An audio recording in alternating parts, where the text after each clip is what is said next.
We check in now with the Great One. I call him the Great One. He's the host of Life, Liberty, Levin. Weeknights, weekends, Sunday at 9 p.m. Top show on the network. The Great One, Mark Levin.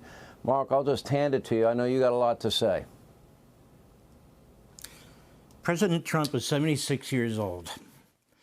If the Department of Justice gets his way, he will die in federal prison. Just by one of these counts, conspiracy to obstruct justice, which has a 20-year maximum sentence. This is a disgusting mark on American history for the future to come by these bandits in the White House, by the Democrat Party that don't play fair anymore. They don't want to just win elections. They want to take control of this country. They want one-party rule. And they have used the Department of Justice and the FBI to get what they want. Merrick Garland is a mob lawyer. That's what he is. Jack Reed is a rogue Soviet-style prosecutor. The Presidential Records Act is not a criminal statute, and it was never intended to be. The Espionage Act of 1917 was passed under Woodrow Wilson, another corrupt president. Woodrow Wilson used it to go after his adversaries, and they imprisoned 2,000 people. So I suppose over there at the Department of Injustice, and this clown prosecutor spent a lot of time at The Hague, they probably figured these laws could be used to try and entrap Trump. All these obstruction issues that they claim, where the former Attorney General, Bill Barr, comes up here and bloviates about it, and all the formers coming on talking about obstruction. They have them on obstruction. There'd be no obstruction issue of any kind, not even in anybody's imagination, had they not criminalized this case. This is a document case. A document case where a president of the United States or a former president faces 100 years in federal prison? Is this some kind of a sick joke on the American people? Joe Biden says he never told them what to do. Joe Biden had to sign off on that's becoming a National Archives case to have it go to the Department of Justice. Who does he think he's lying to?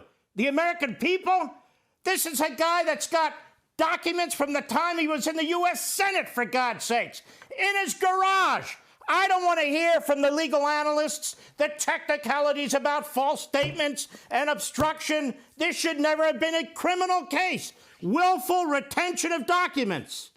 Well, what's the unwillful retention of documents mean? They're throwing all these process crimes and all these crimes that grow out of the criminal investigation against Trump. What did he do with the documents? Did he sell them to the enemy? No. That's why we have an Espionage Act, not to trick up a president. What did he do? Did he burn them all? No. The government has all the documents back. So there is no violation of the Presidential Records Act at this point. But they throw the book at him. They go after his attorneys. They make them testify. They're attorneys under the crime fraud exception to attorney-client privilege. That means he didn't have due process. His own lawyers were being subjected to interrogations. And they had hundreds of in-person people testifying in front of grand juries. Thousands of collections of documents. For what? For what? And they indict him today? They indict him today in Miami? All of a sudden it's in Miami? All of a sudden we have a Florida grand jury? Because the moron in Washington figured out that there are venue issues that could lose him his case. This guy, this prosecutor, he lost 8-0 in the U.S. Supreme Court when they overturned the conviction of the former governor of Virginia because this jerk took a statute and expanded it. A jury in North Carolina wouldn't convict John Edwards because this jerk took a campaign statute and expanded it. And he's taken this case, and he's undermining the country, and he's interfering with a presidential election. And let me be clear, as Jarrett said, the Attorney General of the United States made this final decision. This is not the independent counsel statute. This is a special counsel appointed by the Attorney General under a Department of Justice regulation.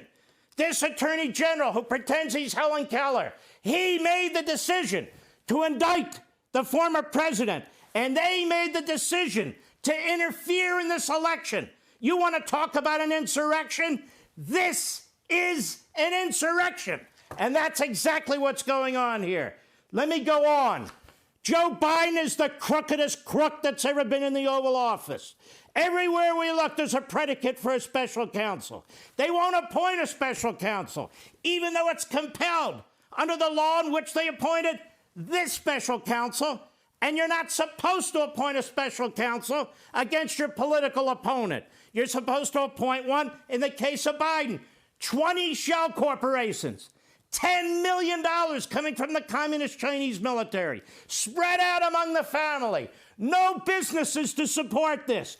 Endless meetings with Biden's, with Hunter Biden's business partners. Bob Alinsky, who ties Joe Biden to the crimes. Mr. Big, Mr. 10%. And what does Biden say? Well, then where's the money?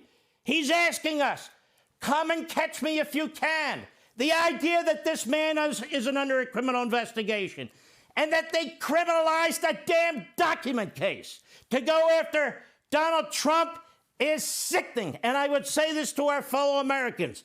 Don't be bamboozled by these cable channels and these fools who come on and tell you, well, he's not above the law. Are you kidding me?